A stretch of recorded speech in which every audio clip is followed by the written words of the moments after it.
Why do you go into a relationship? Why do you remain in a relationship? A lot of times we go into relationships looking at what we can get. We make bold statements like, I'm going to get me a person that does this. I'm going to get me a person that has this. I'm going to get me a person that drives this. I'm going to get me a person that works here. I'm going to get me a person that dresses this way or that way. But how often have you really sat with yourself and decided what is it you're going to give to this relationship?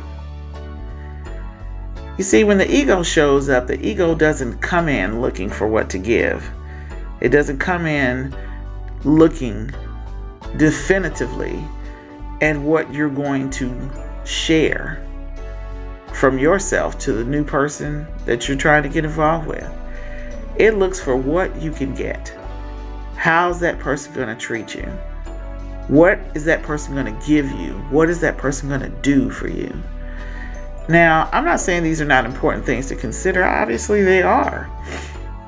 But when we find ourselves more fixated and focused on the getting and not the giving, that's when your relationship starts to become something else other than give and take. Now, we feel like we're giving most of the time because we're showing up and we're doing stuff here and there, and that's good. That's part of it.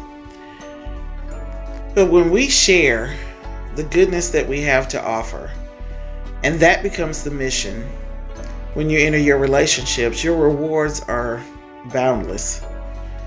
Because we're all showing up in these relationships because we want to feel good.